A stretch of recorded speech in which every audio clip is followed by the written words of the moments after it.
I feel like parenting in this generation or in the previous generations or parenting at home or abroad is just hard, period. Would we go back to our home country because of our children? Quite honestly, I would say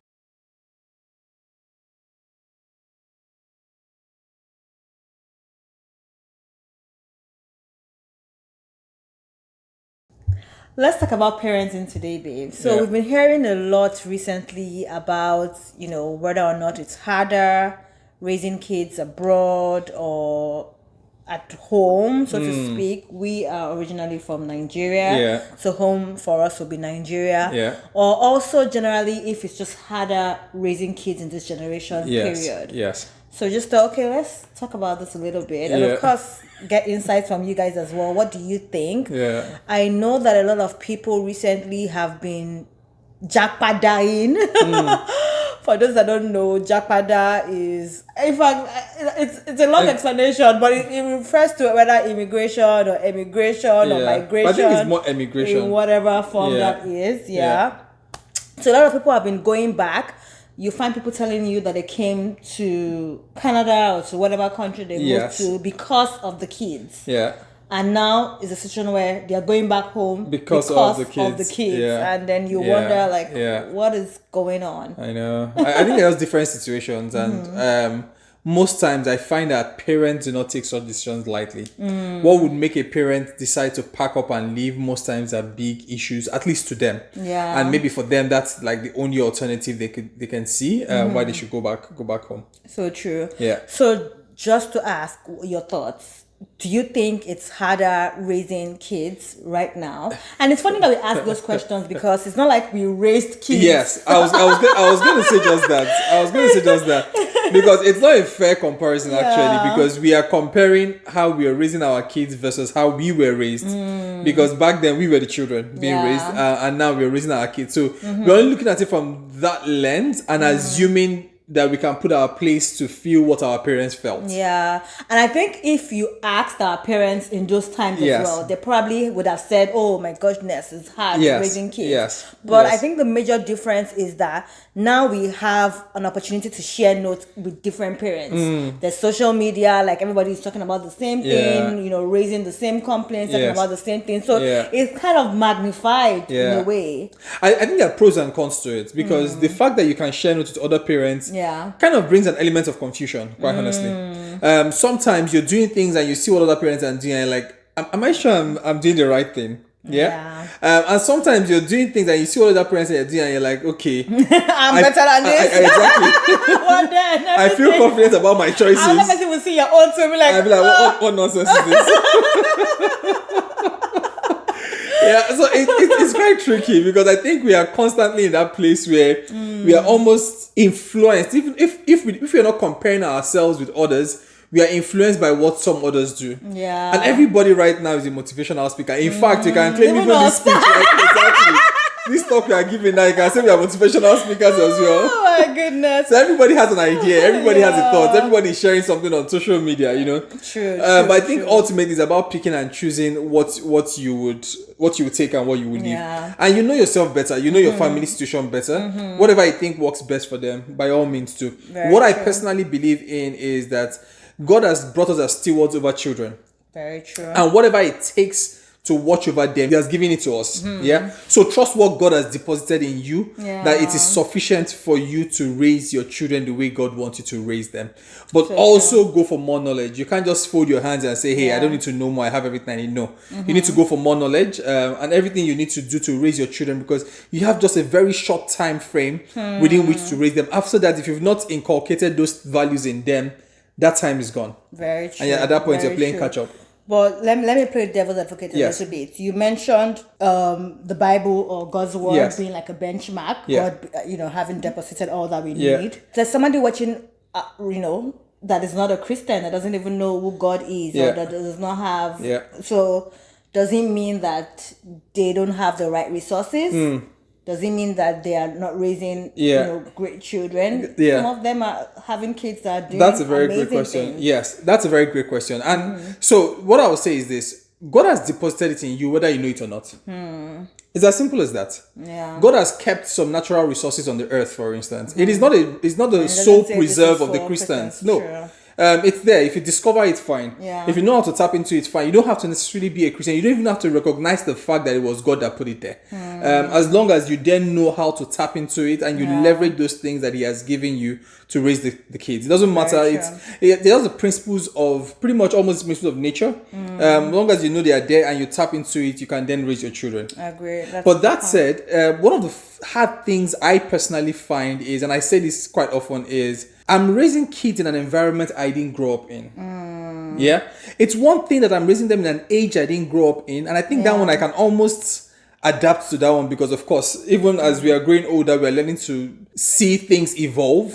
But one thing that I almost cannot catch up with is growing up or raising my kids in an environment I didn't grow up in. And what I mean by that is, for instance, they're going to elementary school right now in a system I'm not familiar with.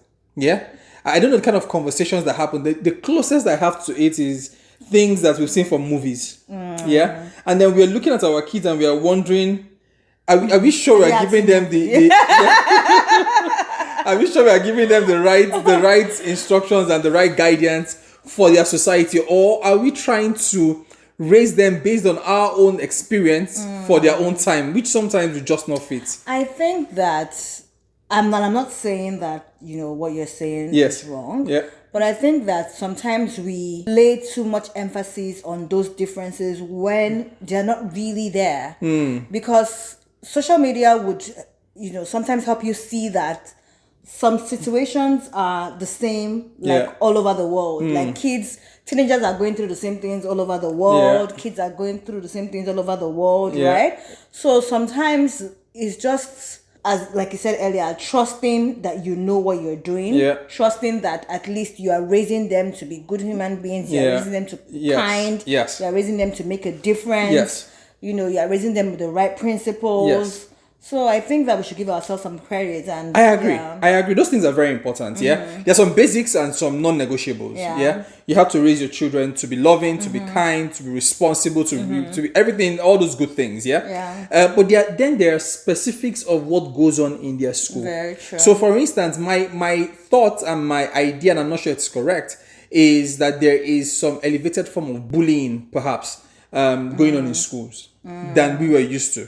The other thing, for instance, is... But I won't say so, babe, because I'm just remembering secondary school. Yeah. And some boarding houses. I'm not even sure that was bullying. That was wickedness. Because that one, secondary school and boarding house was more from your senior to you. So that was them just being wicked.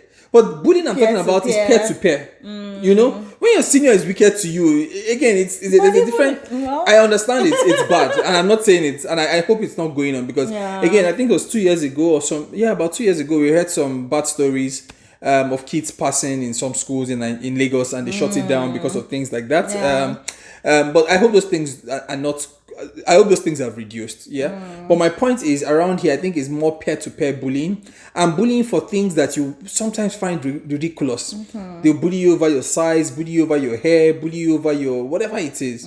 Then, whether or not we like it, let's face the elephant in the room. There's still racism somewhere out there. And then how do you encourage your kids to be, or teach your kids to be very confident in who they are and do not think less in any way of themselves? It was something you and I didn't have to face. Yeah. So true. But right now, it's the reality of our environment that you are in the midst. You're now a minority. We've moved from where we were all majority to now being a minority. And the expectation you have and how you behave in that society has to be different. Very true. And I'm glad that our kids have not had like any instances of bullying or any instances of, racism, at least outrightly. But then you also wonder sometimes, like, the conversations that kids are having these days, the questions that they have these days, almost like we are not primed, we are not ready. Somebody was saying the other day that when, like, with our parents, they probably needed like a secondary school certificate to raise kids and answer their questions. But these days, with the level of questions that kids are coming to you to ask, you probably need a PhD or a doctorate, address them, right? And that's because things are happening around the world that even, we did not even think I think the things that they are very much aware of. You know, I think during our days, our parents could blow us off quite easily. You know, you ask a daddy a question and he says, "My friend, go and sit down, or go and read your book, or go and and that it ends there." But right now, your kids are asking you questions, and firstly, you are impressed by the kind of questions they ask you. Sometimes you don't even know the answer, and you're saying, "Let's find it together." You know, let's go check on the internet. What's the answer to this question you're asking? Because quite honestly, I do not know. And sometimes they ask you questions that you really. I recall how sometimes you read the Bible to the kids, and then they're asking you something about, so why didn't this happen in the Bible? Why didn't this person respond this way?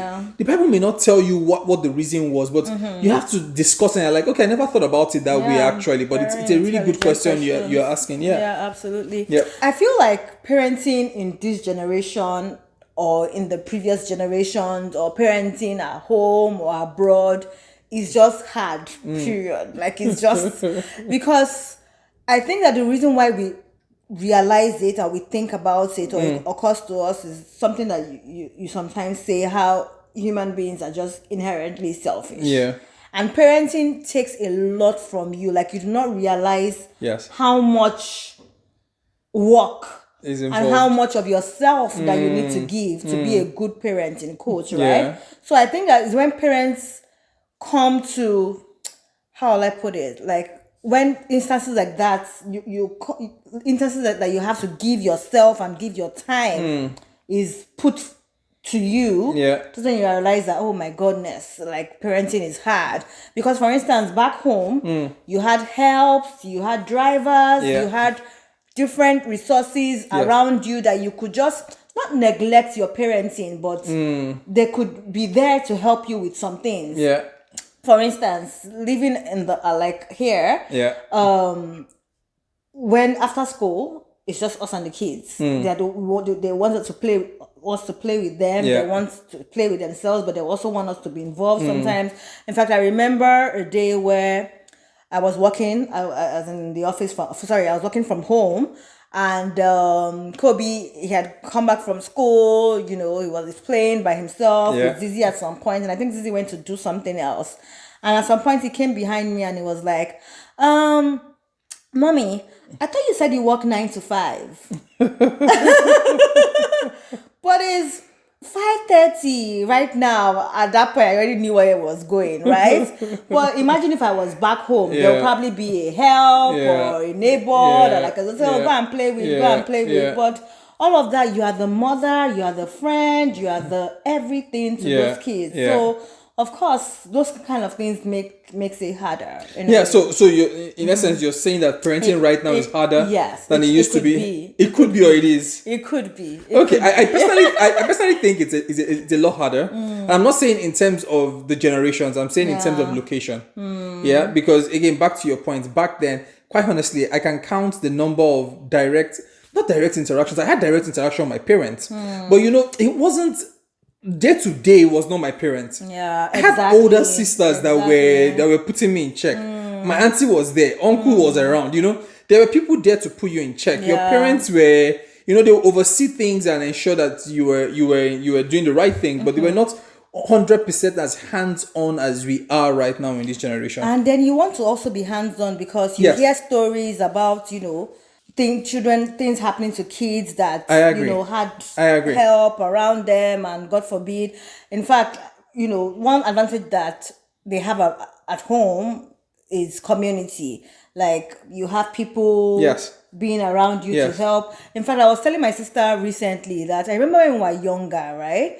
We had neighbors that had kids, and we used to beg them to give us their kids to take care of. Like, we wanted to be responsible for their kids, and you know, it was in the same house. I'm telling you. But now that would have been paid, and even now, would I trust that they'll be thinking of can I just hand over my kids? I don't like those people handed over their kids to us, but at least there was a level of trust, there was a level of openness. You know, a neighbor could see a child and correct the child. But now everybody is minding their own business. Nobody wants to, and it's even tougher around here, right? Because nobody wants to be that person that is tagged a nosy neighbor or nobody wants to overdo and then get reported, right? So it's, I guess when you look at those things. No, absolutely, and I absolutely agree with you. So I think the times are different, and what this brings to my mind is perhaps there's a parent out there and you're struggling or you're wondering, you know what, am I really doing the right thing? I think two things are important in my opinion. One is trust God and trust yourself. Yeah. Sometimes we second guess ourselves. Sometimes we're wondering, are we really doing the right thing? What am I doing? Do I even really know what I'm doing? You know, things can be hard with kids. You know, sometimes these kids, they just don't care about how you're feeling or what you're going through. What they care about is solely their needs. Again, it's selfish, but they're kids, so let's cut them some slack, quite honestly. I think ultimately it's about us being very clear about how we want to train our children, what we want to inculcate in them. Feel free to say no. Don't feel bad about saying no. You can't say yes to everything our kids ask for. For sure. I think though this idea of gentle parenting has overtaken our generation, and we are overly gentle with this. Let's not shake that table, babe. Yeah, alright. I'm already shaking it. Yeah, because I just feel like, at some point you have to be tough and firm with the kids. Let them also understand the realities of life. You know, if you, based on the kind of kid you have and you know their personal mannerisms, you have to build them tough, because one day would come, they would have to leave your house to stand for themselves. You don't want that child that keeps running back to you for every slight provocation. I think something that you said also made me think of something else when you said personal mannerisms of each kid. That's another thing. Like, kids are absolutely different. So one template, you can't use the same one template for all your kids, right? So it takes that conscious trying to understand this child. Like, for instance, we have two kids. Kobe, I know that quality time is his love language. Zizi, physical touch. So she wants the hugs, she wants the cuddles. Kobe, he wants you to be involved with whatever he wants to ask you 1 million questions or tell you everything about, It's funny, I never thought about their love languages, but you're absolutely right. So you really need to know each child and just play to their differences. And of course, because I remember growing up, so that's something that some parents would typically do. Oh, why can you not act like? Why you not like? All of those things we have to do away with. Yeah. It's interesting because I remember the question you asked in terms of would we go back to our home country because of our children? Quite honestly, I would say personally, no, I won't. Unless there's an absolute reason to leave where I am currently. Probably it has become totally unsafe to raise the kids in, or there's some form of conflict and we need to move them out for safety purpose. But if it's just for the purpose of raising them, I think ultimately, because the West traditionally influences what happens back home. Even that thing you're running from, if it's about the decay in the society, it's headed towards us back home. So if not already there, if it's not already there, so it's you cannot run away from it. I was speaking. A neighbor came to ask me about the school that our kids attend. I wanted to know how it was and all of that. They were a bit weary, and the reason why they were is because they're Muslims. If you know Muslims around here, they're a bit more careful about placing their children in schools. And I said to her that, you know what, I think it's a fantastic school. Of course, you will have things like they'll fly the flag and all of that. If you're not comfortable with that, that's up to you.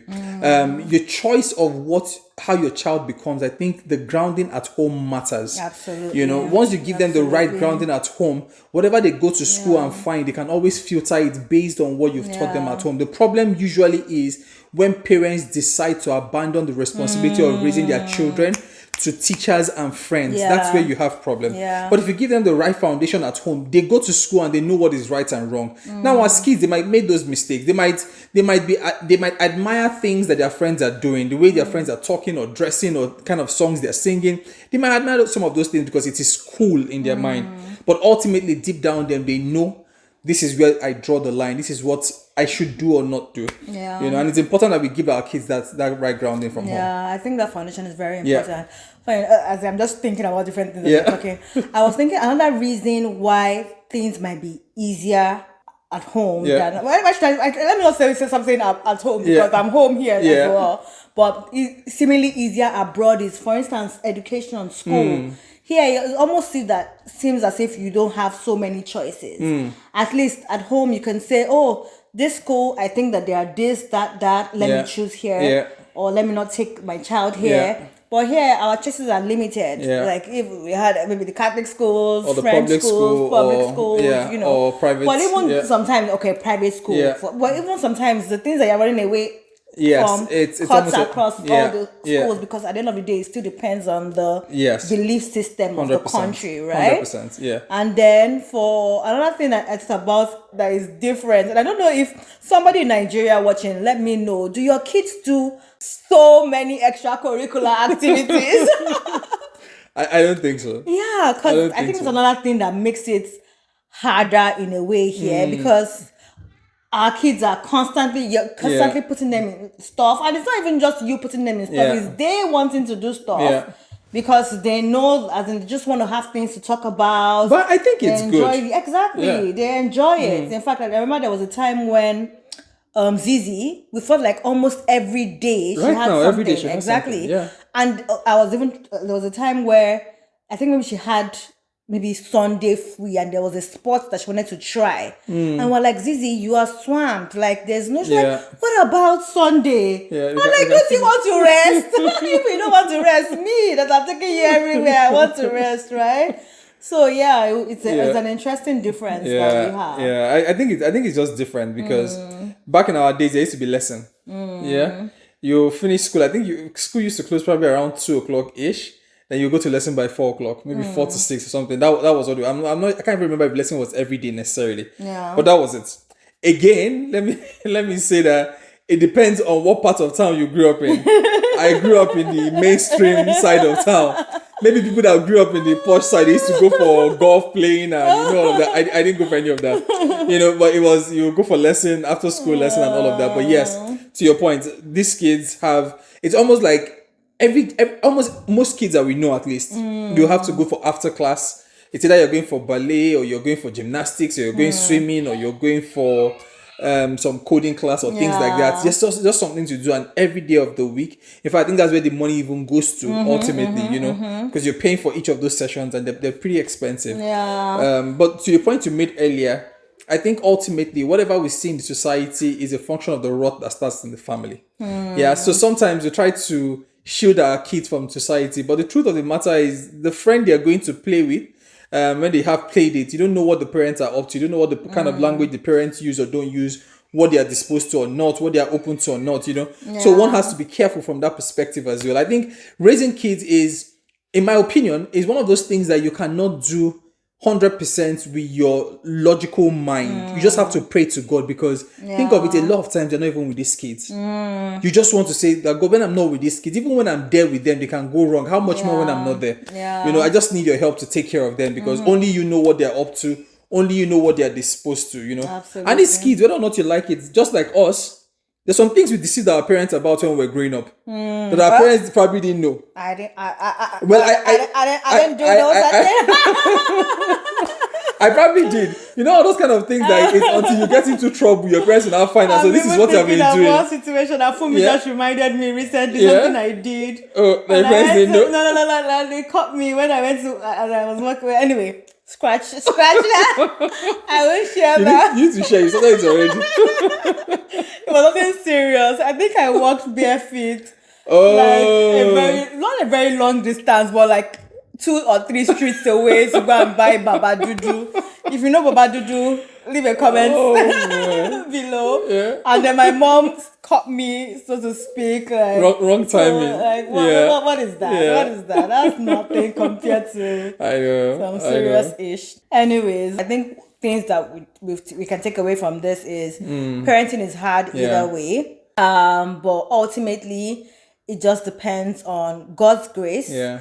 And of course, parents being very intentional, being very deliberate, being very hands-on. Yes. You cannot delegate parenting. Yes. If you delegating parenting is what you are, is making you say that parenting is easier at home, then it makes no sense, because ultimately what the kids need is you. So that's why I find it very funny when some parents are saying, oh, okay, I'm sending my kids back home and you are here. Like how? Sending them to who? Who is the parent here, right?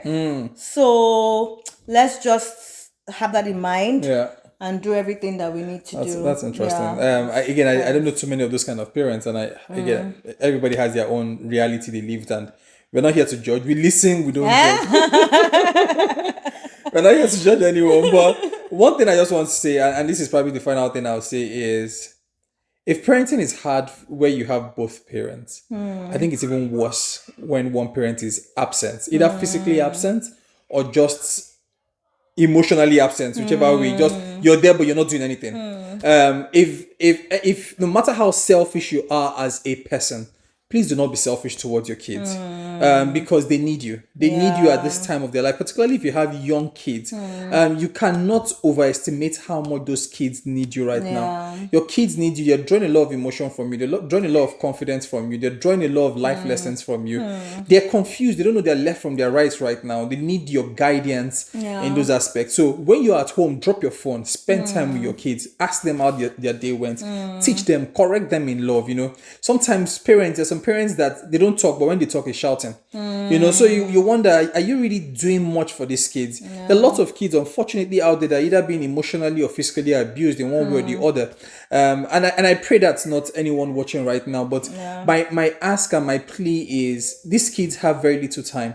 And these kids are the tomorrow. If we think that the society is bad right now, the kids that we raise will determine whether that society tomorrow gets better or gets worse. So let's spend the time right now to begin to fix that society by fixing our kids, by correcting them, guiding them. Do your best. When King Solomon was saying, train up a child in the way he should go, and when he grows, you will not depart from it. It's a guidance. It's not a guarantee. Because sometimes you can train a child and the child chooses something else, but at least do it. How much more when you don't do it, then what is the child going to fall back on? Our kids need to be grounded in the right morals. And if you're a Christian, by all means, please be proud of it and let them carry it proudly. To say, these are the things I cannot do because I'm a Christian. And I'm proud about it. I don't shy away from it, Absolutely. Anyway, kudos to all parents out there. Yes, we are trying our kudos best. To all parents. We're trying. When these kids leave the house and we are all alone, we should all gather and celebrate ourselves for the good work. But it's amazing. It's such a blessing having these kids and being able to raise them. I think it's such a big investment when God trusts you with lives, or a life at least, to raise someone else. It's such a big investment. And even speaking to other people around, like aunties, uncles, or just friends, neighbors, like if you have people around you that have kids, this might be us telling you to just, reach out and say, how are you doing? Can I help you in any way? Right? Of course, not some people like, help me from here to where, don't come and carry my child away. But just at least offer. It will be really good. And be kind to other parents. I think sometimes we parents, we judge other parents too soon. So Funke and I lead a group in church called Parents and Young Kids. And so we sometimes once a month we gather together, parents gist, and then kids are hanging out and playing and having fun. And I think that circle is very important. But like the Bible says, iron sharpens iron. When you have other parents with you, you realize that there's nothing you face that is unique to you. What your child is showing you at home, their own child is showing them at home.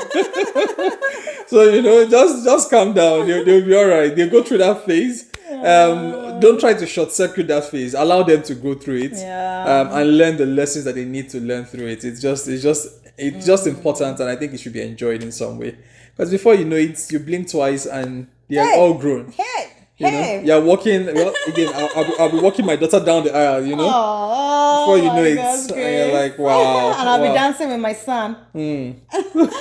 Anyways, enough of us. Thanks for watching. If you have any parenting tips, please drop down below in the comments. We love reading from you. We love learning from you as well.